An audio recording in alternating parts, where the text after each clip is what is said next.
Bolanda biso na Happy Box TV. Ça veut dire décodeur Oyo. Ils ont la chaîne Nyons tout le monde entier, surtout en Afrique.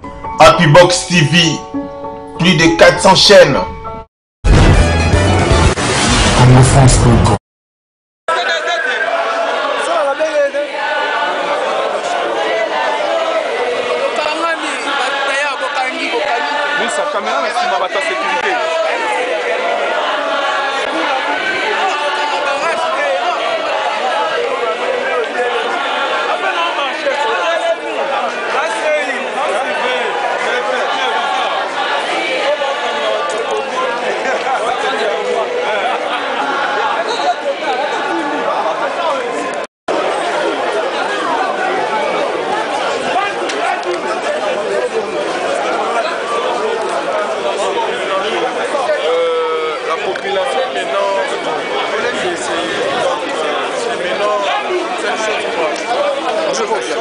Bonjour, ça va Yannick? Ça va bien.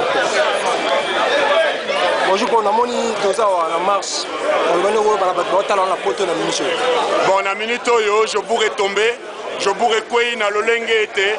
Bana ya Congo. Basili kozwa jobour na kati ya maboko bakangi babalabala nyonso baza kotambola pona koloba ke Kabila must go.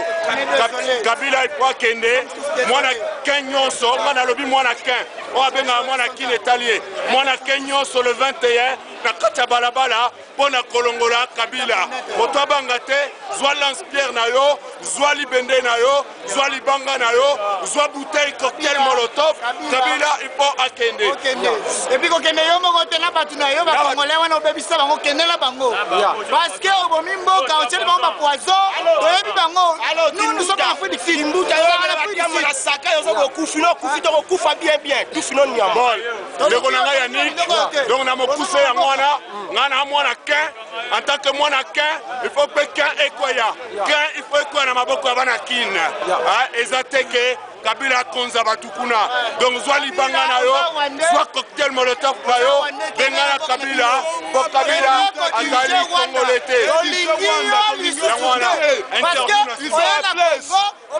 congolais na ba congolais obebisi bango zwa bango ke na bango tolingi babino lisusu te okene bino all your group you must go together ozolanda intérêt na bino moko otala pe intérêt ya venir du demain olembi bino chaque chose à son temps.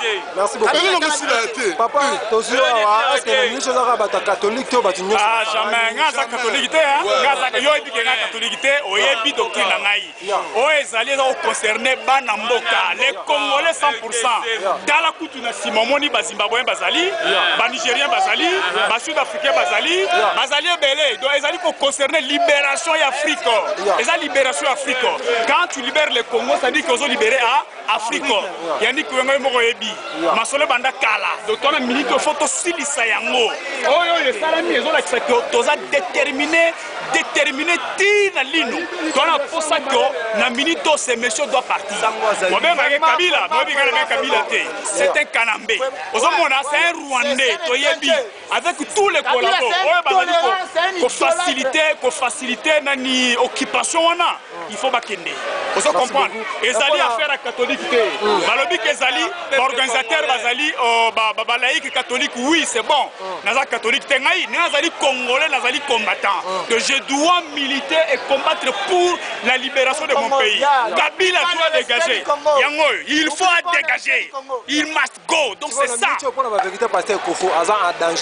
bon nde makamto soyoka makamto ka yango na meto ebité na ebike c'est ça Kabila nazala ningona alinga tout moment bato bazo créer accueillir pour ça n'importe quoi mais nous savons que c'est un pasteur azana soutien na biso total Kabila kokelo moté il est abana ona mosengo amonika ekofu akene pas mosengo asala ngona je chichite asala ngona mosengo ta sala pene kofote ça c'est un peuple azali disons un berger azali wana pour les intérêts de son peuple l'église azali teka pona ko former spirituellement l'église doit s'occuper de l'homme et de tout un homme tu comprends c'est-à-dire tout et puis na kati ya mutu, social ya mutu nyonso. Alors il a le droit de parler d'un état réel qui faut exister dans le Congo. C'est ça Yannico. Kabila, ndongo zanango, ya classe ni otanga. Yo yaki na ba par-dessus na makolo. Na ba bota mbula. Lelo komi ya classe yotanga. Ya classe yotanga. Kabila o regretté. O tanga lo bana pardon. O moni ba tuna biso o baza sima Kabila. Ezale bino na ndo pesi Kabila na power. Ya za me bongana. Ya boso na ide na Zimbabwe. Bino ba général ba suna ba stupid. Very stupid, you guys. You are very stupid. That is our land. So you want to leave our land, you somewhere to take it by force. Yeah. That guy where he comes from. All of us, we don't know him. Me, you see me like this. I don't vote for myself. I fight for my. Those ones that will come back on me. But I got cross.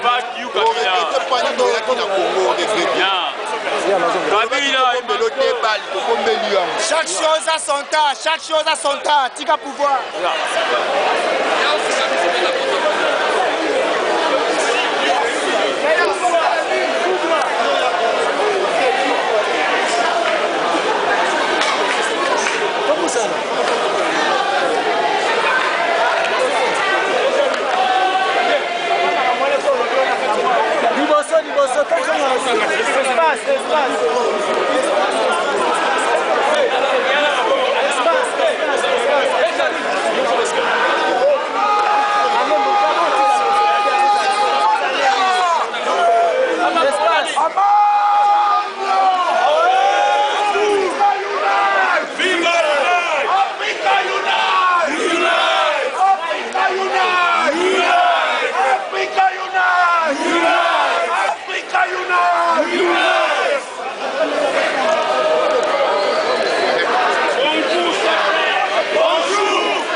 Congo is standing up.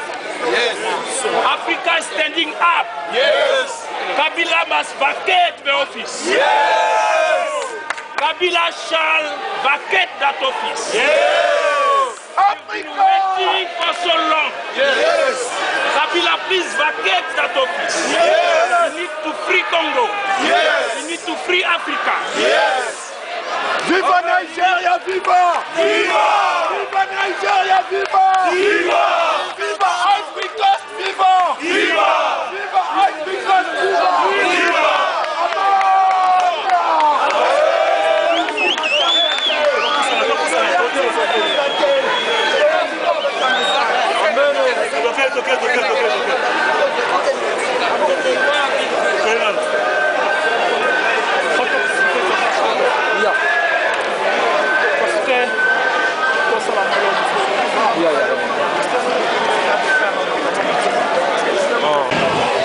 Bonjour Papa Roger.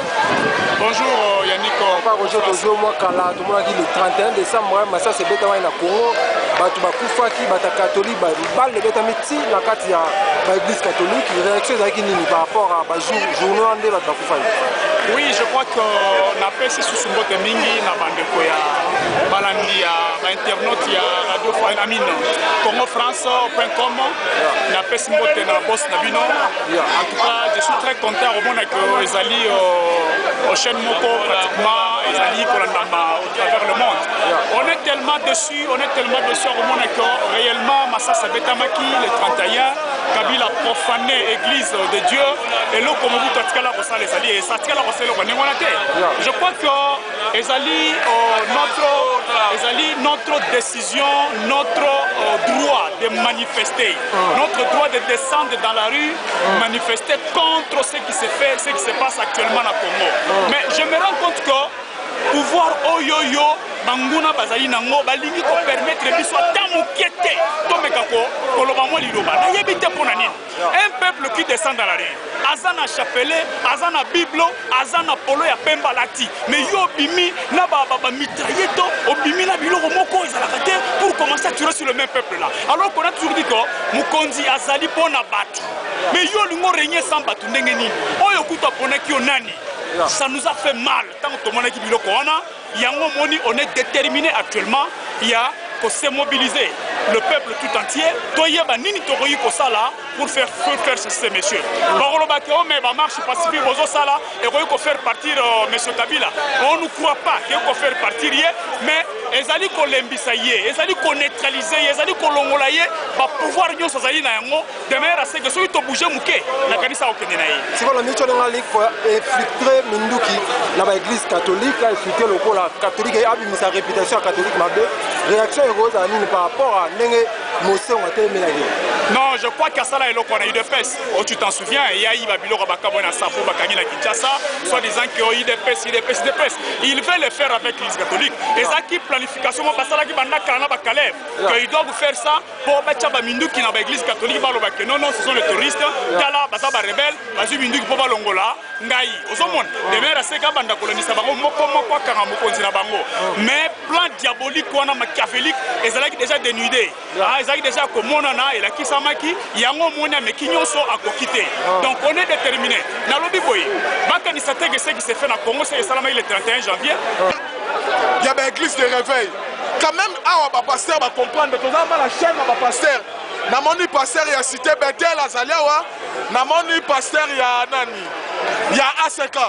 Malgré le leadership na bango kuna na Congo ba osa ba bêtise na bango mais tout le monde quand même a vraiment bazu ba telemi tout le monde bandeko na biso protestant catholique ou tout ça na bango déjà et là on veut même pesinga force pesinga sunguya makasi ya ko bakisa lisusu kanda ya combat merci vraiment la communauté nyonso congolais na effort au bosali na ba communauté na biso nyonso vraiment et là on nyonso basali na sepele akasi comment oh so motali bon moi bandeko na biso ba Nigérien na marche na bandi cameraman c'est là moi bandeko na biso ba Nigérien bangola to marcher na bango c'est là quand on a présenté bandeko na biso ba Nigérien ba Ivoirien bazali awa ba maman na biso ba Zimbabwe na bandi de omoni drapeau ya Zimbabwe zwaka ngai na la Congo oh les gens communauté nigérien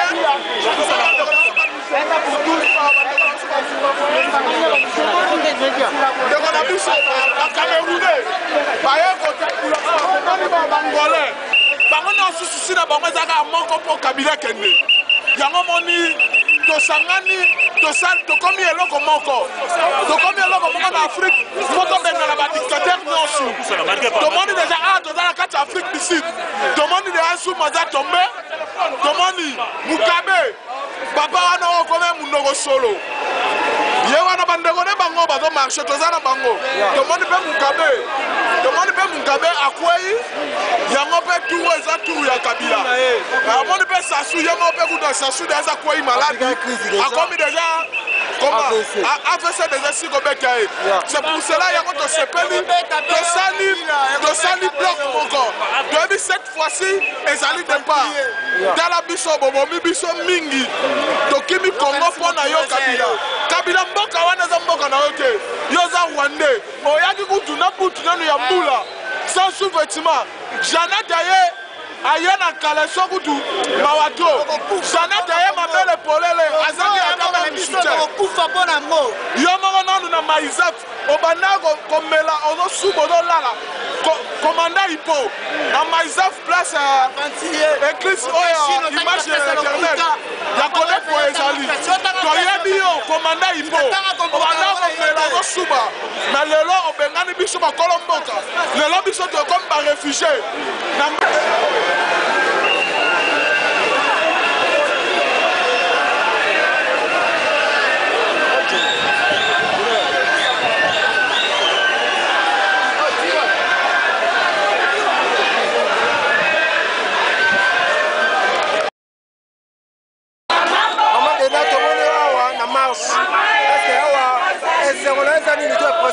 Ona mboka papa il faut kufa. Ona mboka na biso Congo continue to kufa. Tozo marcher ko Congo ezala libéré. Tona kise Kabila ke atolona bazali dupete. Mboka wana ezali mboka na biso. Mboka o tozo tonda awa eza mboka na biso ke. Bango babondela mboka na biso bango moko. Malamoni ete kozaka boka bata catholique to l'église ici pesa. Awa tozali bata église catholique na bata église ici. Puisque quelques pasteurs boza wa biso. Pour ce que nous annoncer nanu que Europe ils ont vibré makasi. On na le 3 février ekozala pesa mbwambwa oyo sale ekozala plein aclaqué alors azosala sortie officielle le 3 février 2018 sortie officielle non yango na pesi place ndala mote colonel Jean-Claude Mbote. Merci beaucoup. Maman Boni. Bien papa, biso tozo supporter Monseigneur Motsengo toza simanaye. Ba chrétien nyonso ya Johannesburg toza na zela pona ko soutenir bande ko na biso babomi kuna na Congo. Babomi bande ko na biso le 31 décembre. Yango wana toza na zela pona ko récupérer mboka na biso. Maman ngolo ko nani? Kali lo ba eza vraiment militaire toza kaka na toza découragé pour la makambo de Kalamboka yango wana totamboli toza na besoin que gouvernement est en place batika place makambo ekoma bien na Congo. Merci beaucoup.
Merci beaucoup. Notre pasteur Kofoaza en danger par rapport à Metz et à Vérité à Lobaki. Réaction vos amis par rapport à Patrouillon sur la vision pour la pasteur Kofoaza. Bon, avant de me saluer Nzambe, on va kobanga mutute ce que vous Nzambe à côté na. Et là on va arriver pour na été. Mieux vaut Daniel le royaume des siècles noko yase. Alobi bien, ata combat na silicité. Bana na biso bakoya ko silisi. Mais tokotika ku bana ba aussi ça to aussi ça biso moko. Yango to za monde ko fidèle, maman est combattant. Laisse un message pour makambo lelo. Lelo ingeta toujours dotelemela mama mboka tokufa bandeko le 31 le premier bandeko bakufa bafete te wana mawa na momo oyo tondolakisa kabila na bamindelo bavandisi yana makema balingi kaka basise biso me tokolakisa bango kala mingi te tozozonga na mabele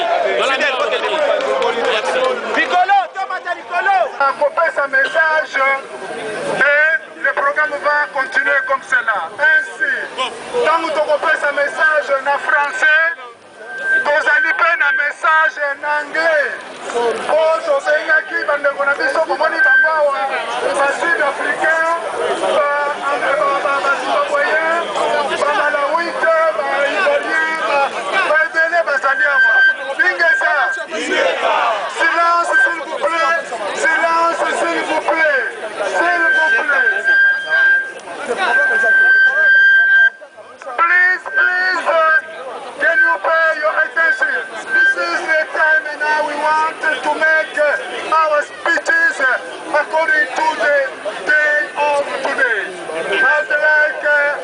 to give this megaphone to my brother who